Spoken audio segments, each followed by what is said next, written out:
A Bíblia nos fala que acontecerão duas ressurreições. Acompanhe as palavras do próprio Jesus explicando o que é que em breve deve acontecer. Não vos maravilheis disto, porque vem a hora em que todos os que se acham nos túmulos ouvirão a sua voz e sairão. Os que tiverem feito o bem, para a ressurreição da vida, e os que tiverem praticado o mal, para a ressurreição do juízo. João capítulo 5, versos 28 e 29. Um grupo de pessoas ressuscitará para ser salvo de uma vez por todas deste mundo de pecado. Já o outro grupo ressuscitará simplesmente para receber a condenação, o juízo. Essas ressurreições não acontecerão juntas ao mesmo tempo. Um grupo ressuscitará antes, e a Bíblia, em Apocalipse capítulo 20, verso 6, nos diz qual é. Bem-aventurado e santo é aquele que tem parte na ressurreição. Sobre esses, a segunda morte não tem autoridade. Pelo contrário, serão sacerdotes de Deus e de Cristo, e reinarão com ele os 1000 anos. Os justos voltam à vida para reinarem com Cristo no céu por um período de tempo, 1000 anos. A Bíblia nos diz qual será o momento no qual os justos mortos ressuscitarão. Acompanhe o que Paulo nos diz em 1 Tessalonicenses capítulo 4, verso 16. Porquanto o Senhor mesmo, dada a palavra de ordem, ouvida a voz do arcanjo e ressoada a trombeta de Deus, descerá dos céus, e os mortos em Cristo ressuscitarão primeiro. Existe o grupo dos mortos que não foram fiéis, pessoas que não escolheram a salvação, homens e mulheres que Jesus havia morrido para resgatar, mas que não o aceitaram. O que é que acontecerá com esse grupo por ocasião da volta de Jesus? A Bíblia tem a resposta. Veja o que diz Apocalipse capítulo 20, o verso 5. Os restantes dos mortos não reviveram, até que se completassem os 1000 anos.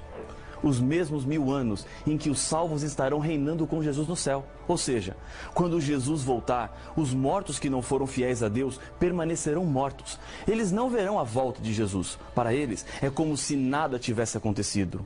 Ainda existe o grupo dos infiéis, que estarão vivos na volta de Jesus. Sobre eles, a Bíblia nos diz: se de fato é justo para com Deus que ele dê em paga tribulação aos que vos atribulam e a vós outros, que sois atribulados, alívio juntamente conosco, quando do céu se manifestar o Senhor Jesus, com os anjos do seu poder, em chama de fogo, tomando vingança contra os que não conhecem a Deus e contra os que não obedecem ao Evangelho de nosso Senhor Jesus. 2 Tessalonicenses capítulo 1, versos de 6 a 8. Paulo, em 1 Coríntios capítulo 6, verso 2 e 3, afirma: ou não sabeis que os santos hão de julgar o mundo?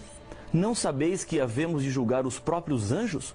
Quanto mais as coisas desta vida. Nesse julgamento, no céu, serão julgados os ímpios, que ressuscitarão somente após os 1000 anos, junto com o diabo e os seus anjos.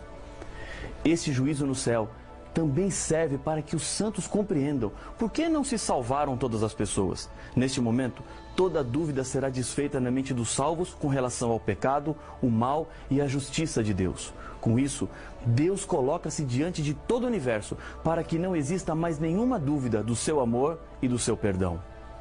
Durante os 1000 anos, o diabo estará sem ter o que fazer, mas agora, com a terra completamente sem vida, não terá mais nada para fazer.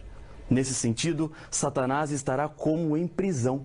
Em Apocalipse capítulo 21, verso 2, João nos diz que vi também a cidade santa, a nova Jerusalém, que descia do céu, da parte de Deus, ataviada como noiva, adornada para seu esposo.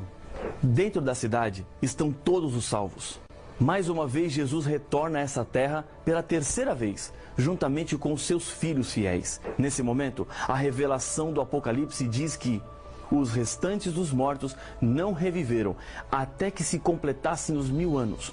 Quando, porém, se completarem os 1000 anos, Satanás será solto da sua prisão e sairá a seduzir as nações que há nos 4 cantos da terra, Gog e Magog, a fim de reuni-las para a peleja. O número dessas é como areia do mar. Apocalipse capítulo 20, versos 5, 7 e 8. Quando os mortos ressuscitam, que são todos os ímpios, as circunstâncias que prendiam Satanás e o impediam de atuar entre os seres humanos já não existem mais. Ele agora tem a quem tentar. Mas não terão muito tempo de vida.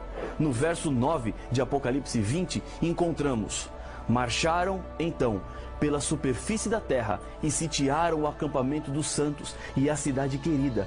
Desceu, porém, fogo do céu e os consumiu. Esse será o fim do mal. Deus, neste momento, está lhe fazendo um convite.